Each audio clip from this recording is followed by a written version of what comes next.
What is a graph? We've talked about graphs a little bit in this class and kind of danced around a little bit what they are. Let's define what a graph is. A graph, G, is a set of vertices and edges, simply put, where an edge is a connection between two vertices. So if you look here in figure A, the first figure, you can see that we have 5 vertices labeled 1, 2, 3, 4, 5, and we have 1, 2, 3, 4, 5, 6, 7 edges. So 1 is a vertex and that is an edge, where we can represent the edge with the 2 vertices it connects, 1 dash 2.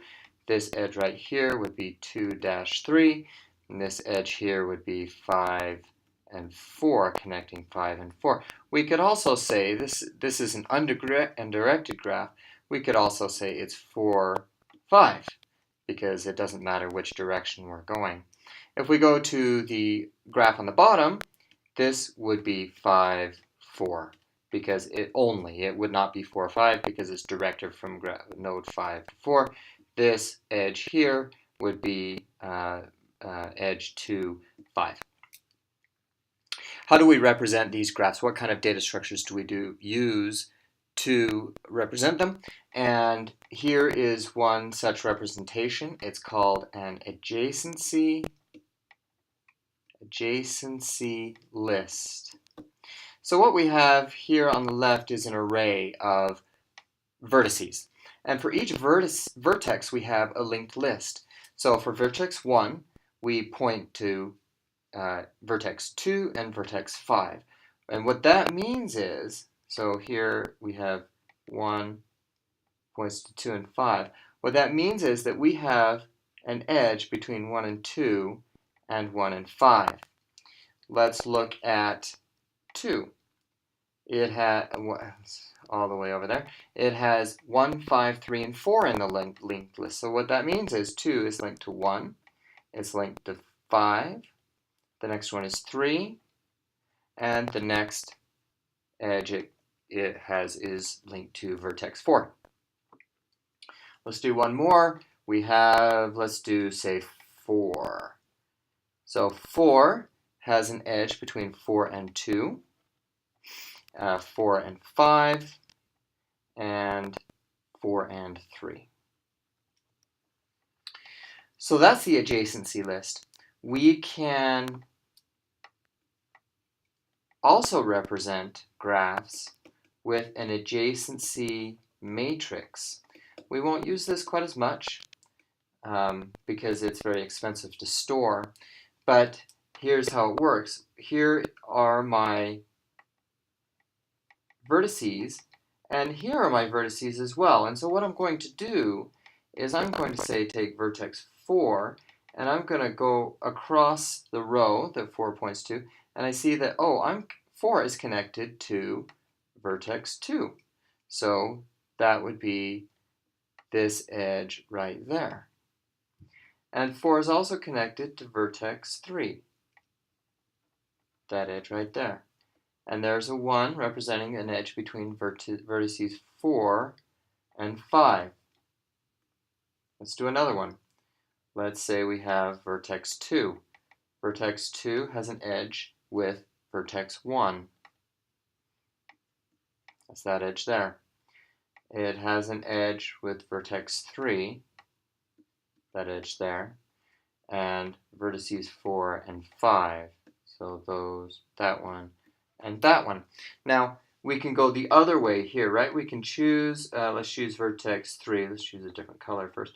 Vertex 3 is connected to 2 and 4. 3 is connected to 2 and 4. So that's the adjacency matrix representation. Now that's what's called an undirected graph. We can also look at something called a directed graph, where you notice the edges have direction. So what we have now is vertex 1 is connected to 2. So we have an arrow going that direction. It's also connected to 4, as an arrow going in that direction. Now let's look at vertex 2. They're also called nodes. If we look at vertex 2, we see there's no 4. It's not connected to 4. That means that there is no directed edge from 2 to 4. There is one, however, from 2 to 5.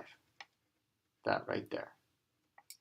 So that's how an adjacency works, an adjacency list works. Let's look at the adjacency matrix. Consider vertex 1.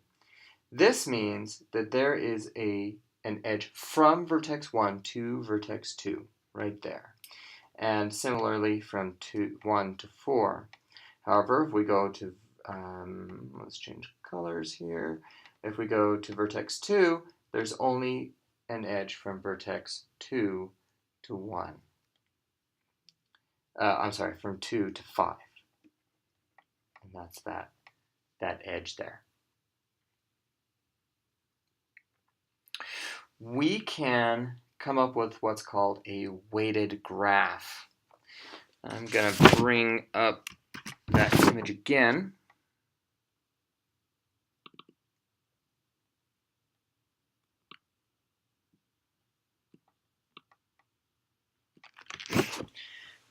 Suppose I want to give my, let's see here, give me a color, my edges a weight. So let's say from 1 to 2, that has a weight of, say, 8. What I can do is I can augment my data structure here in the adjacency list to have a weight in it. So 1 and 2 has a weight of 8, and similarly 2 to 1 has a weight of 8. Let's give another weight to, say, 5 and 4, a weight of 18. So if I come here to 5, it has a connection to 4, an edge to 4, and it has a weight of 18. That's an 18. And then similarly 4, its edge with 5 is going to have also a weight of 18. Endowing an adjacency matrix with properties such as weight is a little bit trickier, and we're not going to really talk about it. It's much easier in an adjacency list.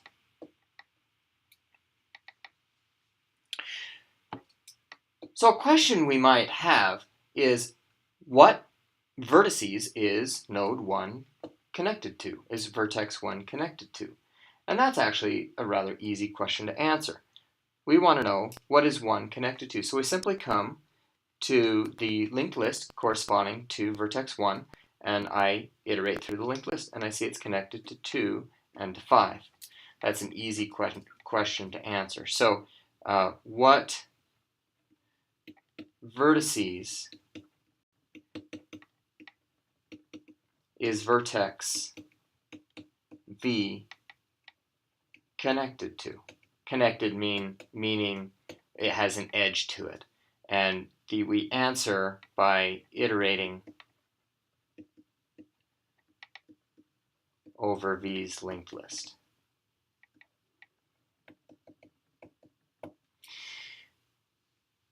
We could ask a similar question.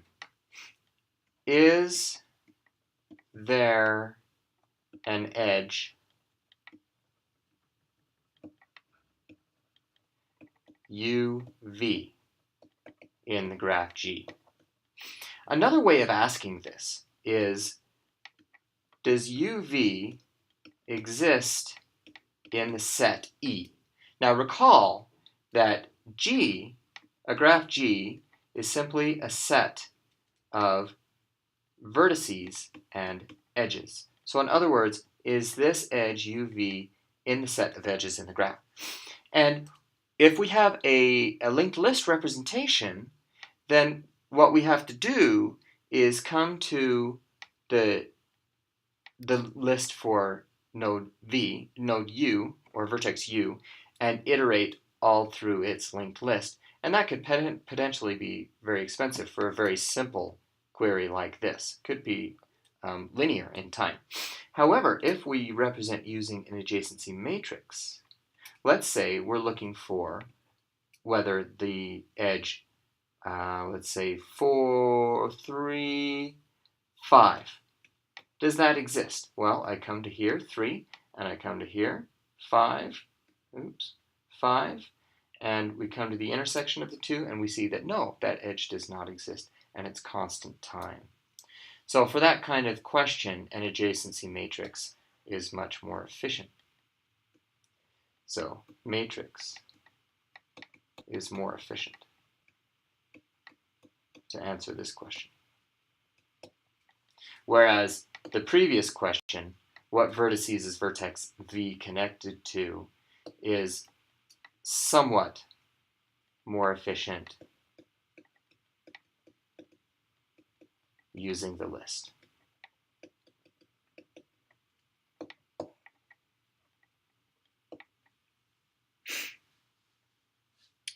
Now, what about size?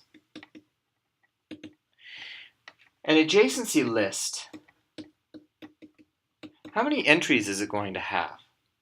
Well, for each edge, for each vertex, it has, so say vertex 1, it has a list of all its edges. And those edges are repeated. One's repeated here and one's repeated here for that case, for the case of vertex 1. And so we have each edge entered in once, or twice, excuse me. And thus, we have some constant times 2 times the number of edges. And that's order the number of edges. So that's the size of the adjacency list. What about an adjacency matrix? And here's why we don't use adjacency matrices very often. It's actually the size of the number of vertices squared. So very expensive if you have a lot of vertices. If you have a small graph, then you're okay. You can definitely use it, and it might be more efficient. But generally, the graphs are too large to be able to efficiently store them in an adjacency matrix. What is the degree of a vertex?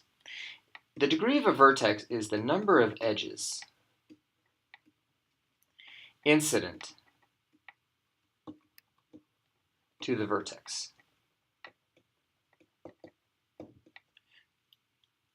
For example, suppose this is my graph. Boom, boom, boom, boom. And the degree of A is going to be 1 because I have one edge for coming out from vertex A. Let's consider the degree of B, and that's going to be 3.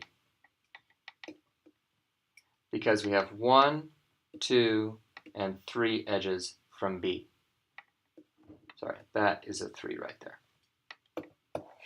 Now what if we have a directed graph? So let's draw our vertices again, same vertices, except we're going to have directed edges.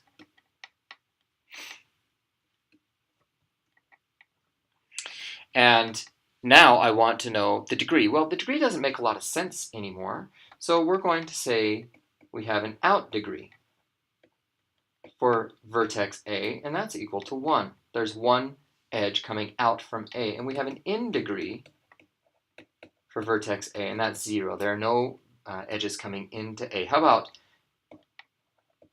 B? B has an out degree of 1, 2. And B has an in degree of 1. Those are the basic properties and representations of graphs.